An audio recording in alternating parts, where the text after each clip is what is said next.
Olá, pessoal.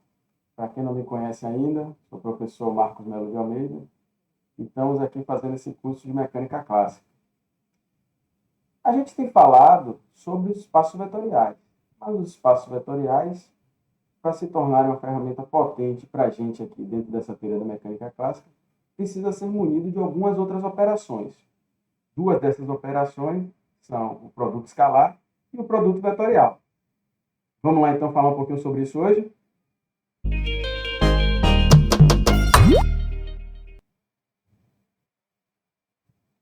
Bem, pessoal, produto escalar e produto vetorial vão ser duas operações que nós vamos definir entre elementos do espaço vetorial, entre vetores desse espaço vetorial. Nossos vetores nós vamos assumir aqui que são os vetores do R3, ou seja, do espaço físico da mecânica clássica que nós estamos tratando, exceto quando a gente, por algum motivo, indicar que não estamos trabalhando no R3. Os vetores vão ser representados aqui matematicamente pelas trincas de coordenadas cartesianas, ou então graficamente por setas no espaço, quando for para ilustrar de maneira mais fácil para entendimento. O que é o produto escalar, então? O produto escalar vai ser uma operação entre os dois vetores, em que eles vão produzir como resultado um escalar pertencente ao corpo do espaço vetorial, que no caso aqui é o conjunto dos reais. Ele vai ser utilizado para definir, entre algumas coisas, a média do espaço vetorial, a quantidade que vai estar associada à estrutura do espaço vetorial que vamos estar trabalhando, e a norma dos vetores, de uma forma mais usual de nós ouvirmos, né? O módulo dos vetores desse espaço vetorial. Esse produto escalar ele vai conter algumas propriedades. A primeira delas é a simetria, ou seja, o produto escalar entre dois vetores não vai importar a ordem com que esse produto é tomado. O produto escalar de U e V é igual ao produto de V e U. Uma segunda propriedade é a bilinearidade, que vai estar associado aí à distributividade e associatividade um produto escalar com a soma, uma combinação, com a soma não, com a combinação linear de outros dois vetores.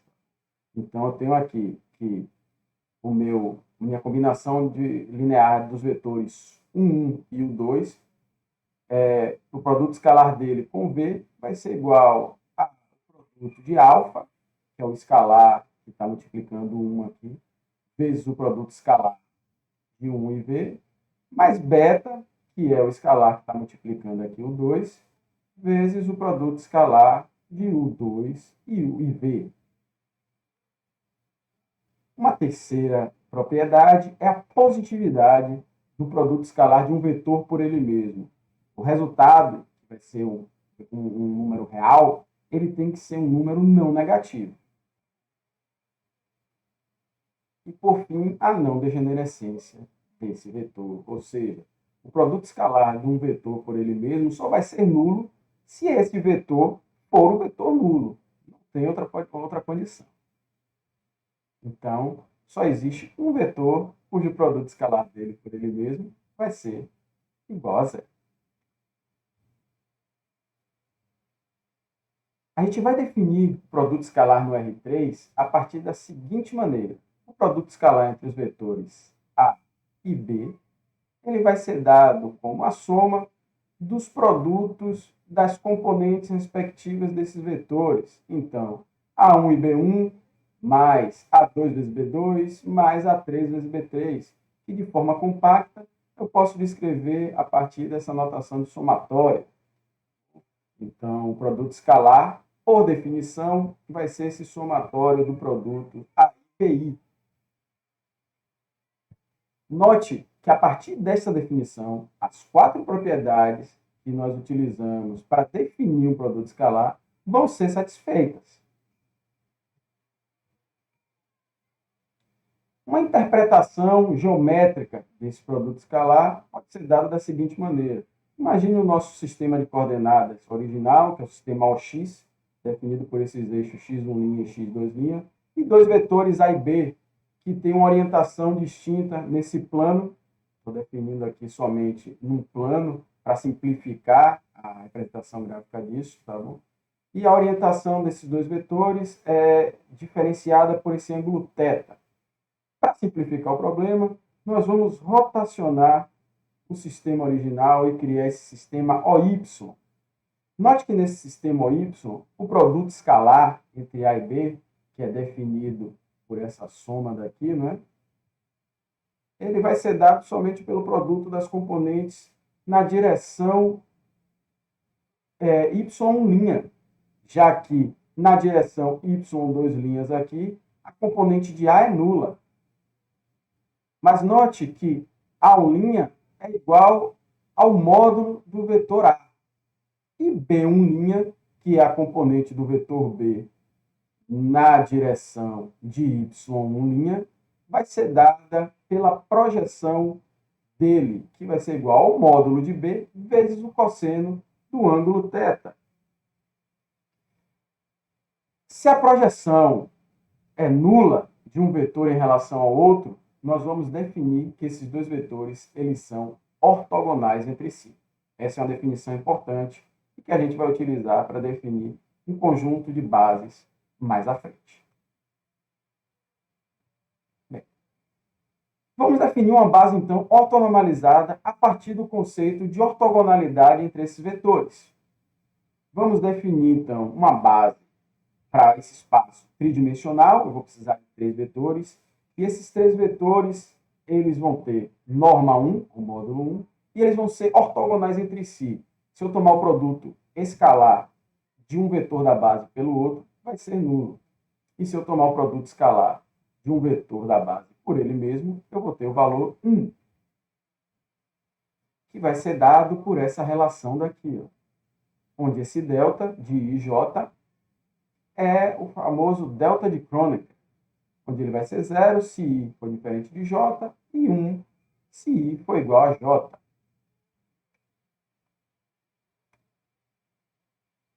Um vetor posição escrito como uma combinação linear desses vetores de base, então, vai ser dado por isso daqui, ó, onde E1 é o versor na direção de x1', e a componente dele, da projeção de x nessa direção de E1, vai ser dada por x1, respectivamente, x2 é a projeção de x na direção do versor E2, e x3 é a projeção de x na direção do versor E3. Aqui estou falando de versores. O que é que são esses versores, né? Versores vão ser vetores unitários. Então, todos os meus vetores de uma base ortonormalizada, eles também serão versores.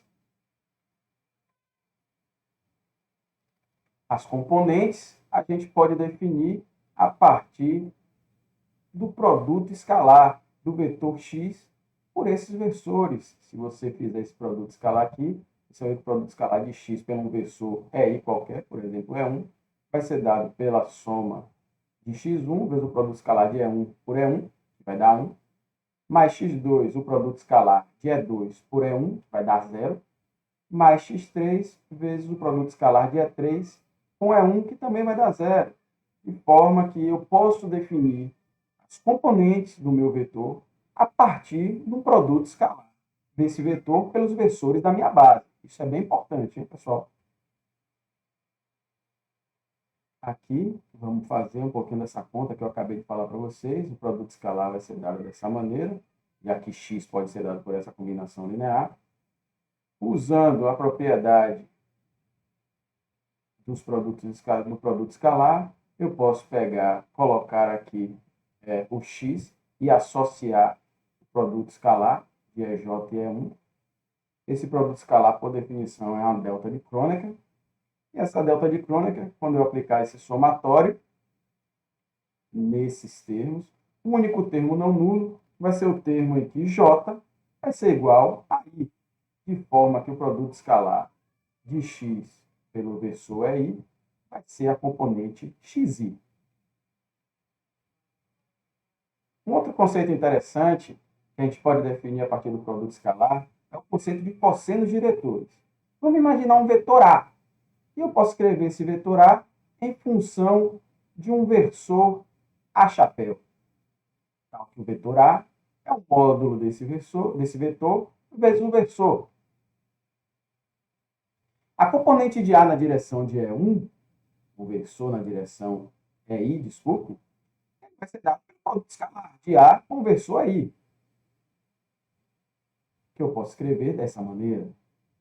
Mas um versor de A, produto escalar com o versor de EI, a gente pode retomar aquela interpretação geométrica que a gente viu anteriormente e ver que ele vai estar associado ao cosseno do ângulo entre as direções de EI e A, de forma que eu posso definir esse produto escalar como um cosseno desse ângulo. Então, o produto entre versores, eu posso definir ele como um cosseno diretor, um cosseno que dá a direção de um versor com relação ao outro versor.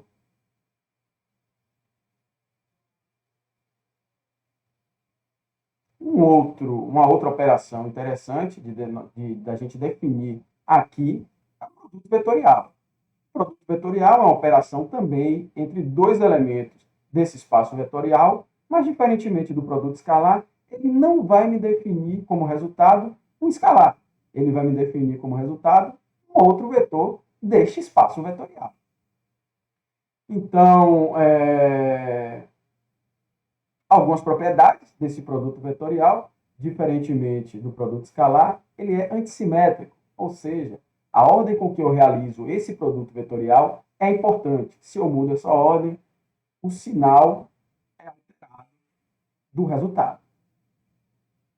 Uma outra propriedade, semelhante ao que a gente viu lá no produto escalar, é a distributividade.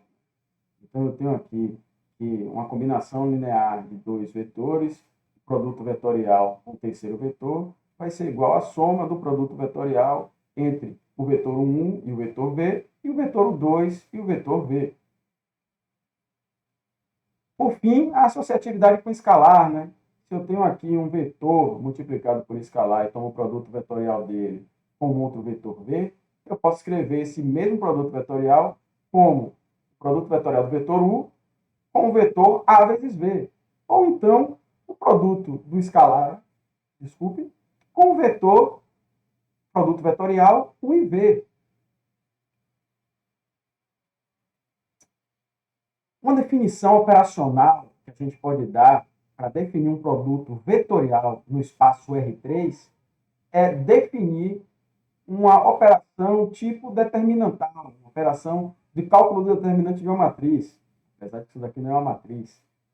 A gente pode usar essa definição operacional para determinar o resultado de um produto vetorial entre dois vetores no R3. Vou imaginar o seguinte, então. Vou criar esse determinante, onde aqui na primeira linha desse determinante, eu vou colocar os versores do meu espaço. Na segunda linha, as componentes cartesianas do primeiro vetor do produto escalar, produto vetorial, desculpe, que é o vetor A. Na última linha, as coordenadas cartesianas do segundo vetor no produto vetorial, as coordenadas de B. Vamos notar que essa definição operacional ela vai satisfazer todas as propriedades que a gente discutiu agora do produto vetorial.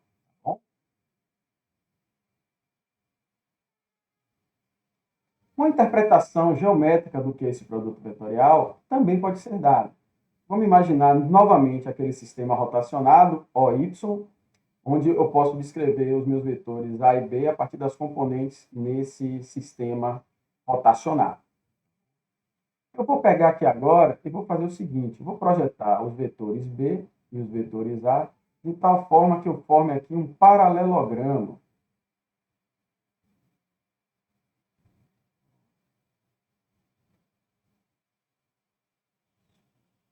Desculpem aqui, vamos voltar um pouquinho. Não é bem isso, não. Eu vou primeiro definir aqui o que é esse... Como é que eu posso, a partir da definição operacional do produto vetorial, determinar quem é esse vetor resultante. Então, vamos lá. Nesse sistema rotacionado, as componentes do meu vetor A vão ser dadas aqui por A1', que vai ser o próprio módulo de A, não é? componente de A na direção de 1. Como a componente Y3', ela vai estar aqui para fora do plano que vocês estão vendo nesse vídeo, né? Então, também as projeções de B e A vão ser nulas aqui dessa coisa. Os componentes do cartesianas de B vão ser dadas por B1 e B2, as projeções nas direções de A1' e A2'. Onde A1' e A2' são os vetores desse sistema rotacionado. E o E3 aqui, como é o mesmo, a rotação foi em torno do eixo Z, então eu mantive ali, ele é 3. Se eu tomo aqui esse produto, faço o determinante, primeiro a diagonal principal aqui vai dar nula, depois eu tomo aqui a diagonal secundária, A1', B2' versus o E3, que não dá nula, a outra secundária vai dar nula, e as próximas 3, todas elas serão nulas também. De forma que a minha definição operacional vai dar como resultado que o produto vetorial vai ser aqui A1' vezes B2' vezes o versor E3. Ou que colocando em função dos módulos desses vetores, o A1' vai ser o módulo de A e B2' é a projeção de B na direção aqui do eixo OY2'. Vai ser dado aqui, ó, se eu imaginar um triângulo retângulo aqui formado por B, B1 e B2, vai ser igual ao cateto oposto a esse ângulo θ, de forma que eu posso definir ele como sendo o módulo da hipotenusa aqui, o módulo de B, vezes o seno desse ângulo θ. Agora sim, vamos falar de uma interpretação geométrica desse carinha. Observe que o vetor resultante ele vai ser perpendicular aos vetores do produto, os vetores dos fatores. Né? Como a gente viu, a projeção de A e de B na direção do versor E3 é nula, mas o resultado desse produto vetorial me deu um vetor na direção de E3. Isso é interessante. Bom, ele pode ser dado pela regra da mão direita. Lembra? Aponto o meu polegar na direção do primeiro vetor, o meu indicador na direção do segundo vetor, para onde a palma da minha mão aponta, vai ser a direção em que esse vetor 3 vai ser dado. Bem, prosseguindo,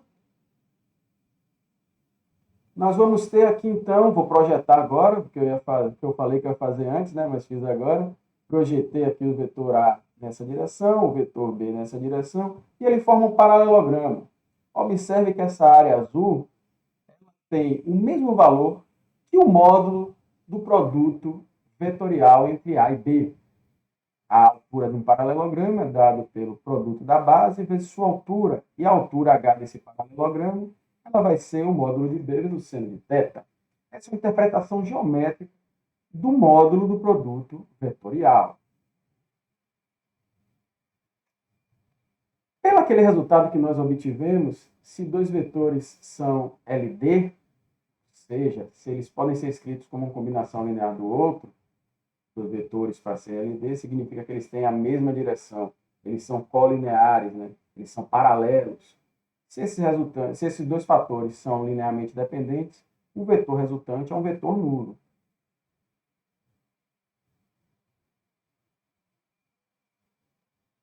O produto vetorial ele pode ser utilizado para definir um ordenamento entre os versores da minha base, que vai descrever os vetores nesse espaço vetorial.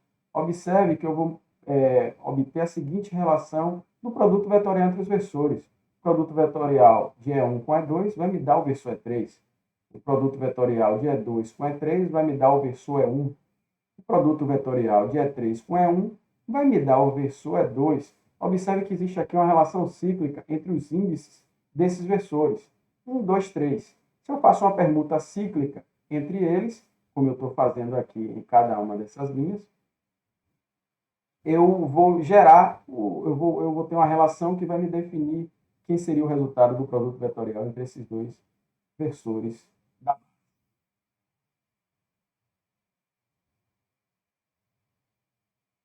Aqui, novamente, algumas referências que nós estamos utilizando, mesmas que a gente já apresentou nos vídeos anteriores.